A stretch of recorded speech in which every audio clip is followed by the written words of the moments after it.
भुवन जी पूरा करेंगे बात उसके बाद। हाँ जी। देखिए, गंगा सागर में मैं जो कहना चाहता हूँ बड़ा गंभीर मुद्दा है। जो गंगा सागर में जो स्नान होता है वो भी सनातन का स्नान होता है, लेकिन आदरणीय ममता जी ने क्या कहा था, उस स्नान में भारतीय जनता पार्टी जो अपने आप को कथित सनातनी सरकार कहती है, कथित सनातनी सरकार मैं कहता हूं, उसमें ना तो फंड देने का काम करती है ना सहयोग करने का काम करता है। ये ऑफिशियल बयान है आदरणीय ममता जी का। जी।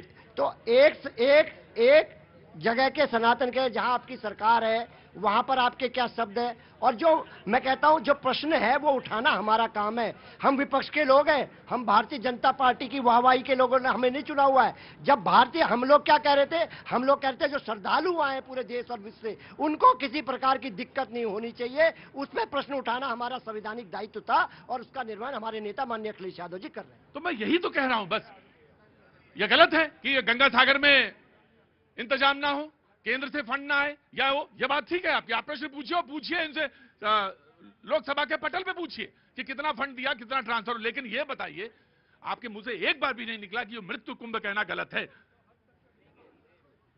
प्रोफेसर हैं आप, मैं जानना चाहता हूं प्रोफेसर कि ये मृत्यु कुंभ शब्द जायज है या नहीं। मैं कह रहा हूं आस्था के किसी भी उससे, चाहे सनातन हो चाहे अन्य हो, अगर हम कोई गलत शब्दों का प्रयोग करते हैं नैतिकता के आधार पर ठीक नहीं। देखिए, मैं कहना तो नहीं चाहिए, लेकिन इंडिया अलायंस के पार्टनर जितने भी हैं, अगर जब एक कुंभ की बात करते तो ऐसे लगता है जैसे औरंगजेब रामचरितमानस पढ़ रहा है। इनके मुंह से यही लगता है कि जैसे औरंगजेब रामचरितमानस पढ़ रहा है। ये लोग जब कार सेवकों के ऊपर गोली चलवाते हैं, एक भी काउंटिंग नहीं, पूरी सरयू नदी लाल हो गई थी।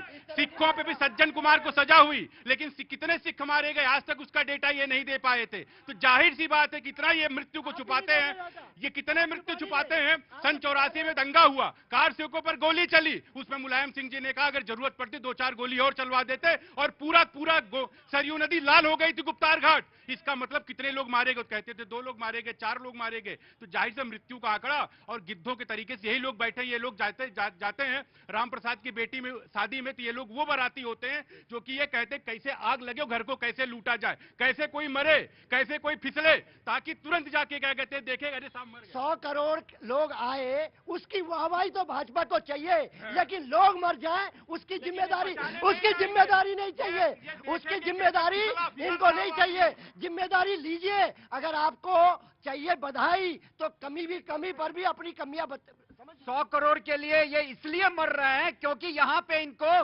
पीडीए में ब्राह्मण, राजपूत, ओबीसी, एसटी, एससी में डिवाइड करने का मौका नहीं मिल रहा है।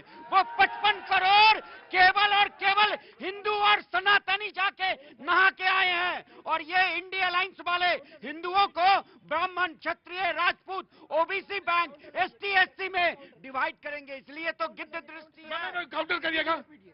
पीडीए की बात, पीडीए की ताकत कितनी बड़ी है आपको बताने का नहीं। सर 2024 में उत्तर प्रदेश की महान जनता ने बता दिया 43 सांसद। अरे आपके पुलिस डीएम चुनाव लड़ रही है, बीएलओ चुनाव लड़ रहे हैं, पुलिस चुनाव लड़ रही है, डीएम चुनाव लड़ रही है। मतलब वो जीते तो पता चला पुलिस और प्रशासन नहीं चुनाव लड़ रही है। वक्त एक छोटे से ब्रेक के बाद आऊंगा तो कांग्रेस से बातचीत का सिलसिला शुरू करूंगा। बोलिए